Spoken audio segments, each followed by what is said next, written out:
Thank you for the invitation. I'm here to substitute the current chair of Sustainable Visual Arts Network, Niina Toppila, who was not able to come here. My name is Paula Toppila. We are not related with Niina, despite the fact that we have the same surname. But I'm the executive director and curator of IHME Helsinki, that is a contemporary art commissioning agency based in Helsinki. And now we start that part of the program where we talk about sustainability issues, especially sustainable practices in contemporary art production in public realm. IHME is producing all the works that we do in the public space and time. And first, I will give you a short introduction to IHME, and then I will talk about the Sustainable Visual Arts Network, where I have been involved since the very beginning. And IHME Helsinki was the chairing organization last year. But I will not give any introduction to the topicality of sustainability. I believe that everyone in this room is already quite well informed that we have already passed 6 of the 9 planetary boundaries, and the most important things we should do in every field of human life. We should cut the carbon emissions, and we should also cut the overconsumption and that kind of lifestyle that is promoting it. But let's go to the point. So my title is Sustainable Visual Arts Network in Finland. This is a topic I was asked to talk about. And I will give you the background, objectives and activities in Finland. And it's there. This is a brief introduction. Sorry, there should be another. This one first.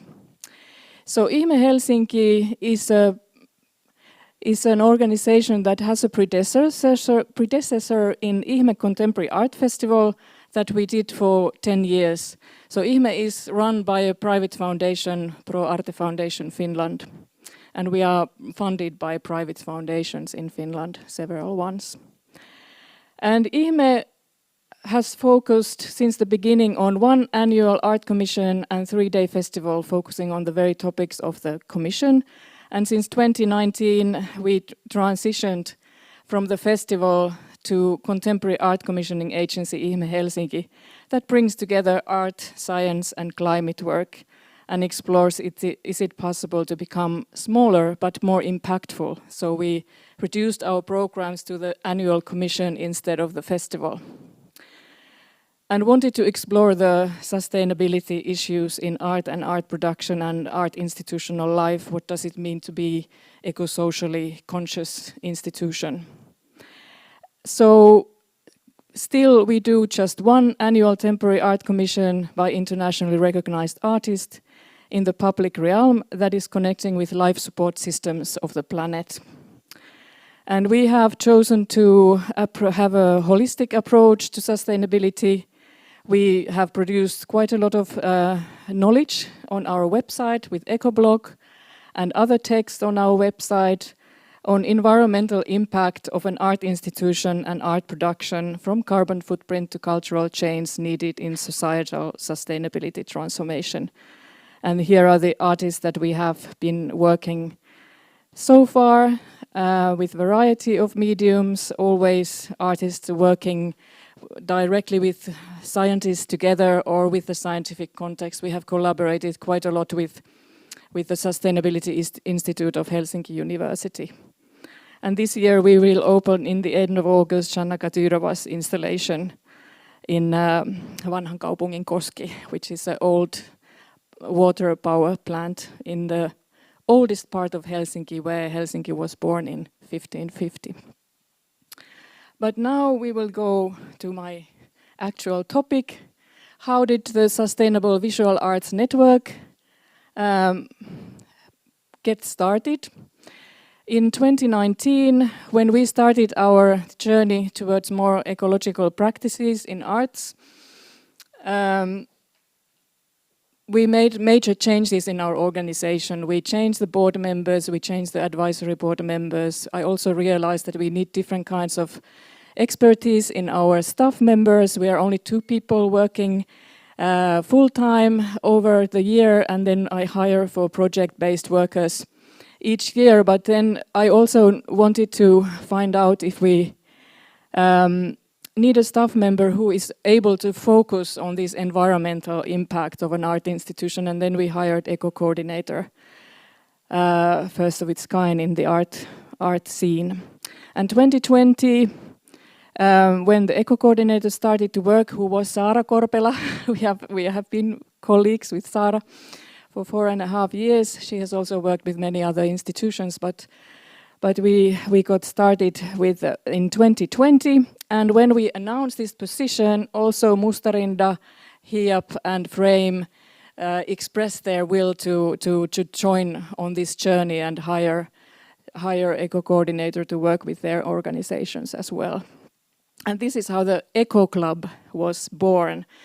We were 4 organizations then, and 2020 we started already becoming a network. It was clear for us that none of us as small organizations could make a big impact and change on our own, but it was important to be able to share everything that we learned on the go.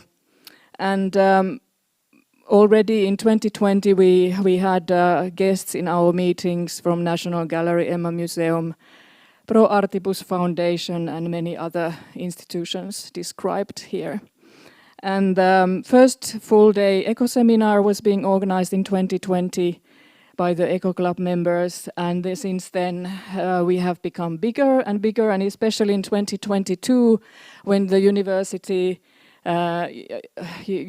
of Arts and Turku Art Academy expressed their urgency also to join in this network and bring more participants in the discussion. It started to become more impactful. And a very important point was also 2022 when Frame applied and got the grant to establish vihreataide.fi, which is green art website with CO2 calculator and practical information. Well, that Saara will talk about more because she is really the key person behind that platform. She was the project manager of the website. And 2023, the Green Art Steering Group was established. I was member also in that, and several meetings in 23 to establish the Green Art website and the network, and 24 the operation model started to take shape into what it is today. I will come back to those details in my next slides. So the objectives for the Visual Arts Network is that it is a peer network that aims to support and strengthen the expertise of communities and organizations in the visual arts field in matters related to the sustainability transition. The idea here is that we don't want that artists are left alone with their task. If we commission artworks, we should also be able to offer possibilities to make it sustainably within institutions. This is why the network is aimed at organizations and communities to learn how to improve their practices in those terms. And also the Green Art website, vihreataide.fi, is also the platform for the network. You can find more information also in English on that website, and how to join if you are working here in Finland.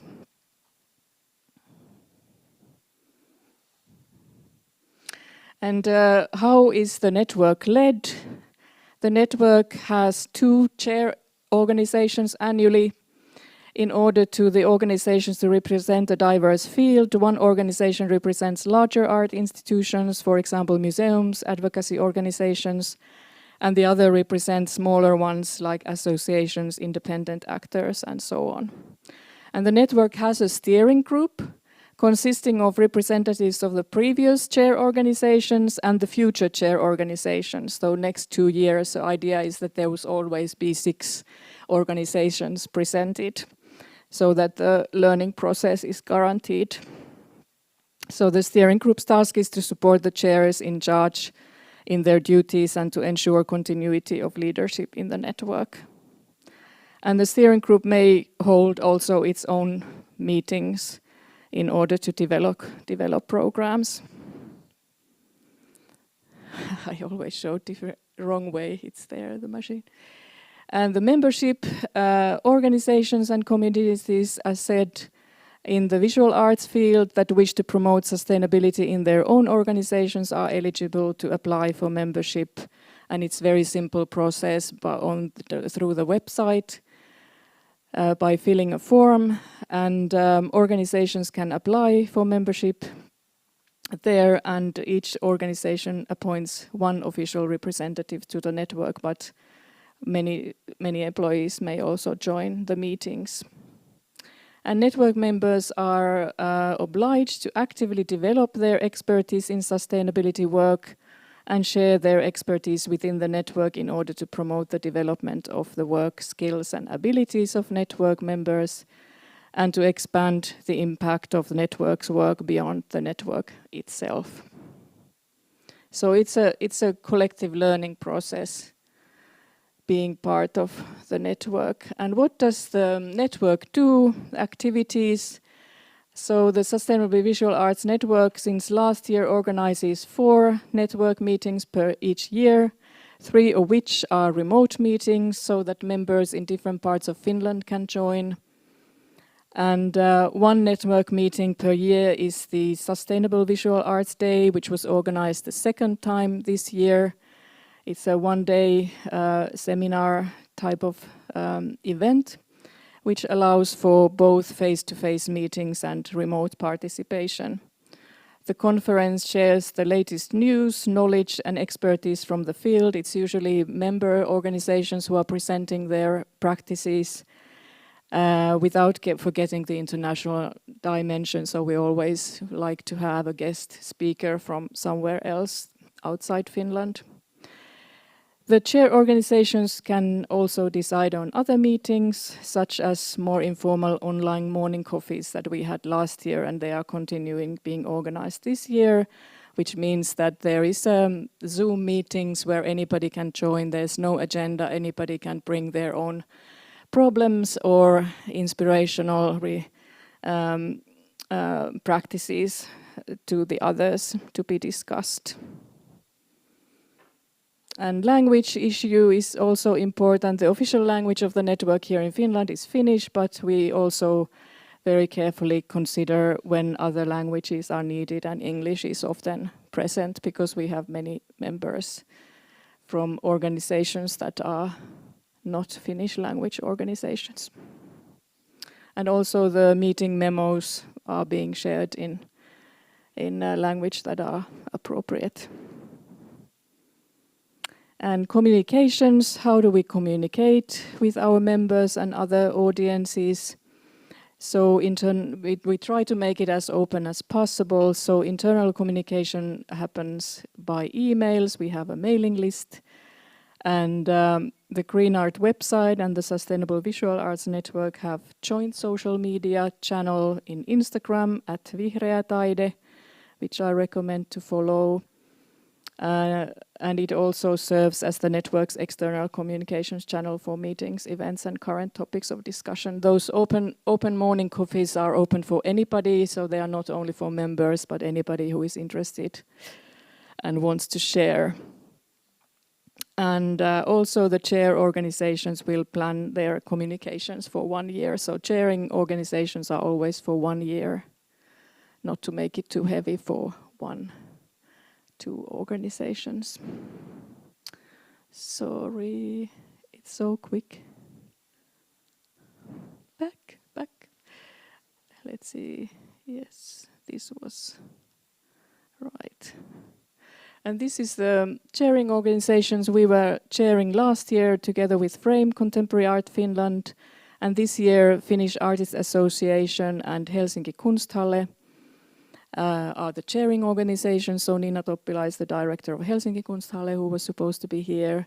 And 2026, Kajaani Art Museum and Mustarinta community in Hyrynsalmi will be chairing organizations, and they are already being prepared to take in charge next year. And this is, I think, quite a genius model in order to share both expertise and responsibilities. And networks are always endeavors of many. That's why I wanted to share this slide with the people who have been in those preparing meetings involved and organizations. So every one of them are to be thanked for the work done. Thank you.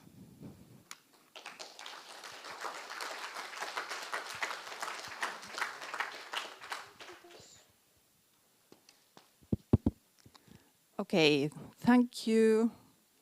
Thank you, Paula, for so many things. So I wouldn't be here without Paula, so thanks. But I think today I'll tell you more about this public art project that I have been a part of for the last year. And this is something that I have made in Turku, in VAM Turku City Art Museum. And then I'll also mention the green art calculator. Some background, I think I'll skip it. But the main thing here is that business as usual is a risk for the planet, but business not as usual might be a risk for the individual. And this means that we need coordinated action. We need to be able to predict what is expected of us.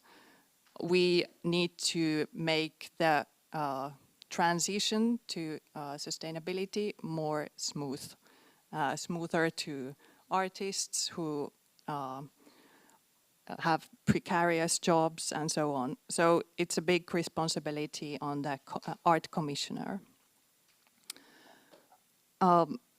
About the ecological guide, it was published last month in Finnish, Swedish and English, and it was a result of our project that was called Towards More Sustainable Public Art.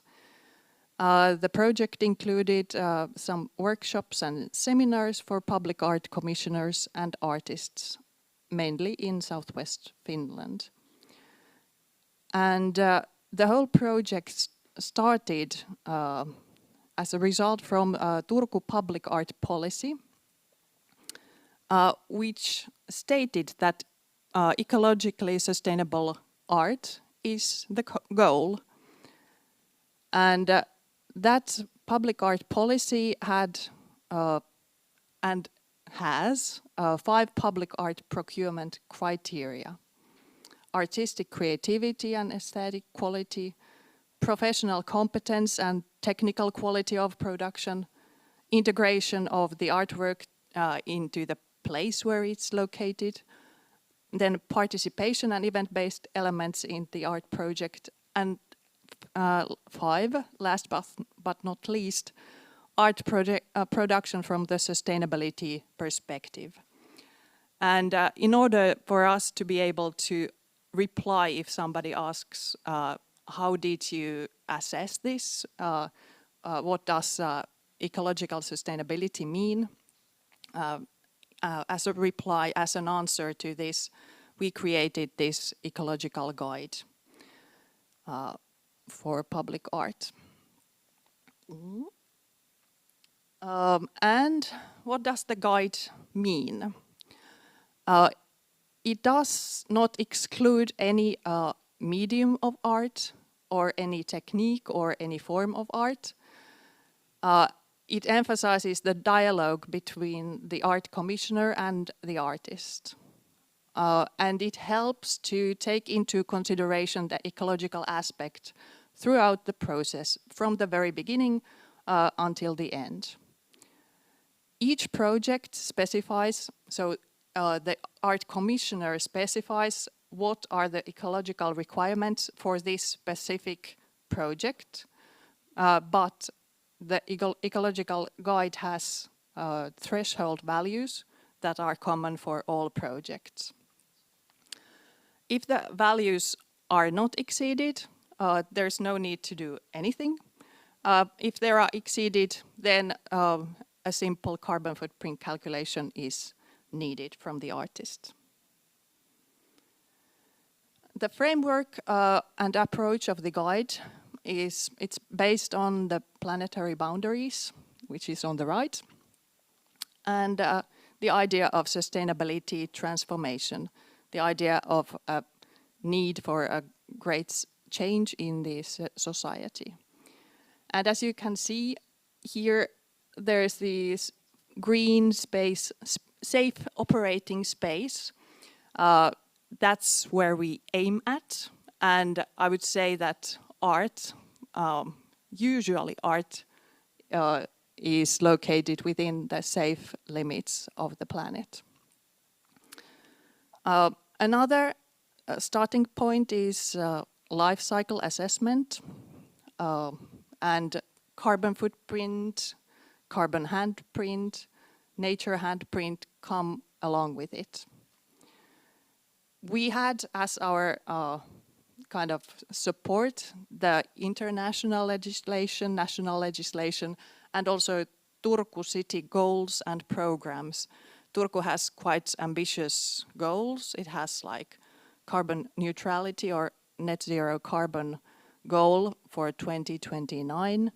And it has a biodiversity program, it has circular economy program, and it has these Agenda 2030 goals as well. So we kind of looked at them and saw if there was something that we could use in our guide. But our guide goes along with those guidelines. Then one guiding kind of thing was also the law. There is the Public Procurement Act, and there's, for example, proportionality principle.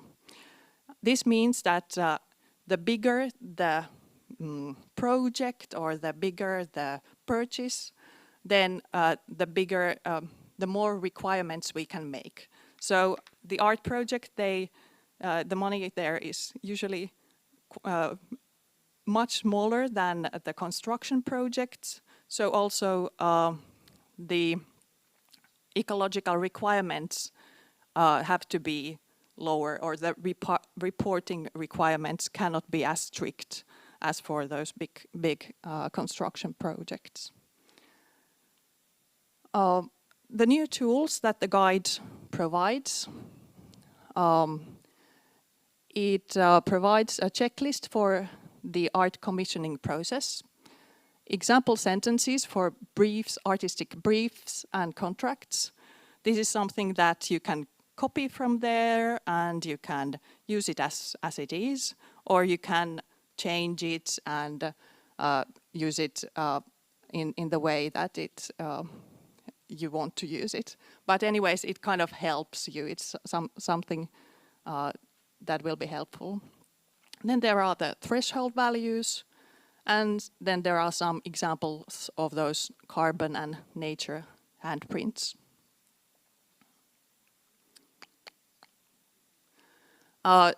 This was picture of the life cycle of the art process, from raw material, logistics, production and installation of artwork, maintenance and end of life.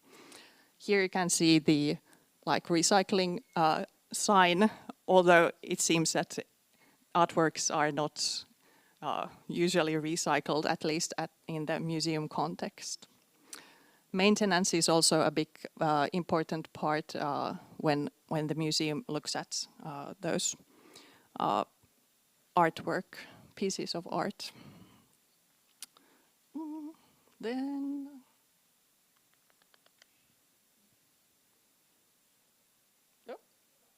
let's go back. There are some examples of those carbon footprints and handprints, and probably you are all familiar with the carbon footprint idea, it means all the emissions that are generated during the life cycle of a product or a service, or in this case, an artwork.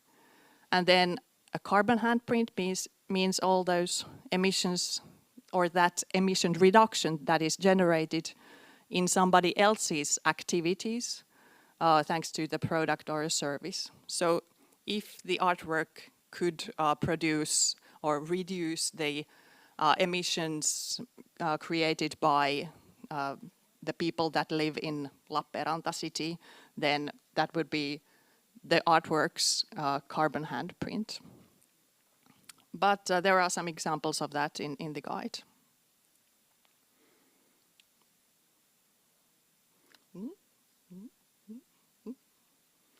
Okay, and then there are the threshold values.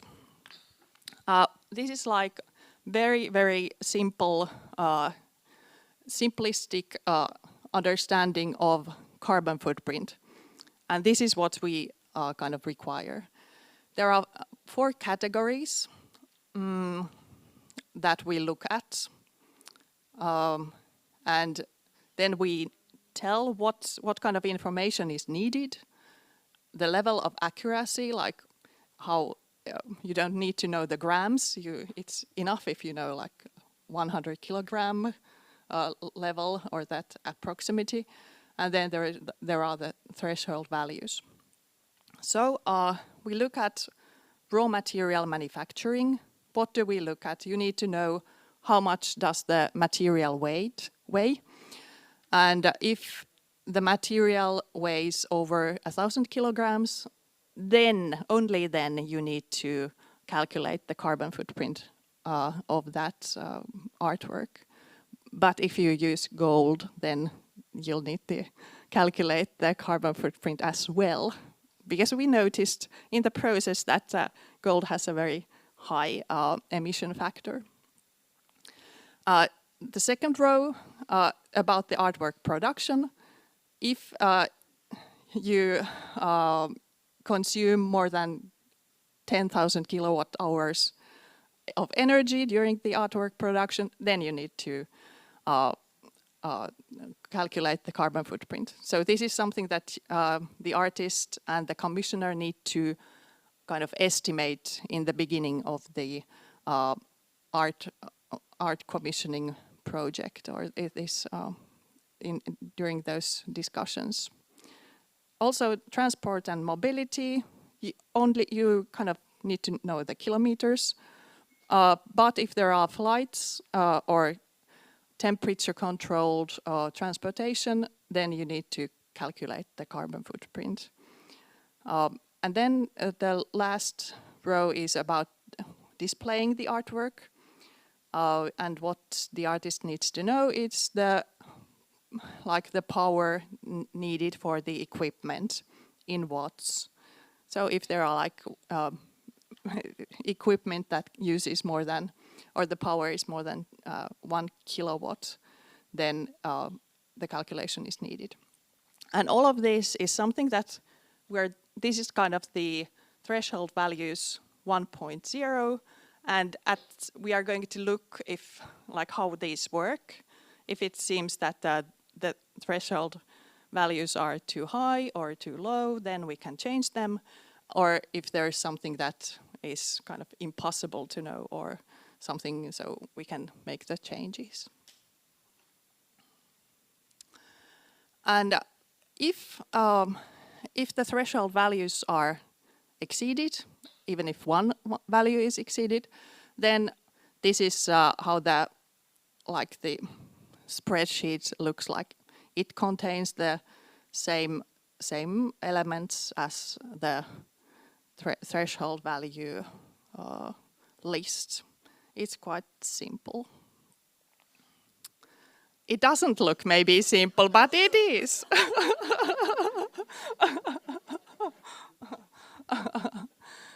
Unfortunately, it's only in Finnish. But this is the green art calculator. This looks also simple, but it's not so simple when you look at it in more detail. It includes all kind of categories that are related to the emissions created or generated by art productions.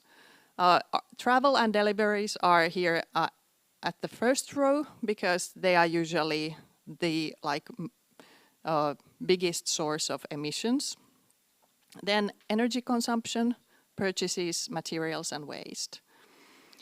And Green Art Calculator, that is available in English, and the nice thing here is that it makes easy to compare, for example, different materials, or for example, if you buy something, then you can compare if you use this amount of euros to this end or to another, and there is quite a lot of information.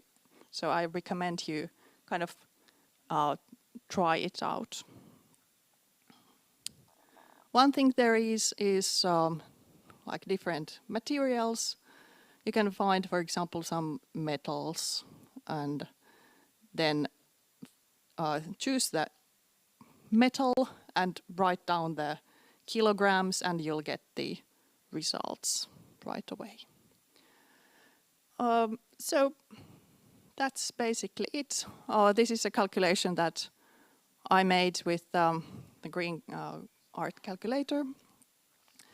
Michelangelo's David, if it was made from some other alternative material. The idea here was that we have volume of 2 cubic meters, and with different materials it weighs different amounts, and then we can just get a comparison of it.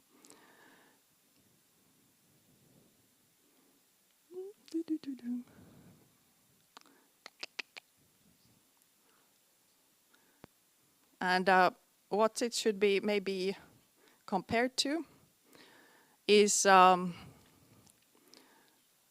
this is how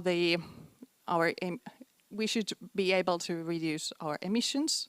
Like this is a Sitra report on 1.5 degree lifestyles, and this is about like every person's like personal carbon footprint, but this is also for the whole society, and this goes also for basically for any activity, so we should be able to reduce our emissions drastically. That's it. Thank you.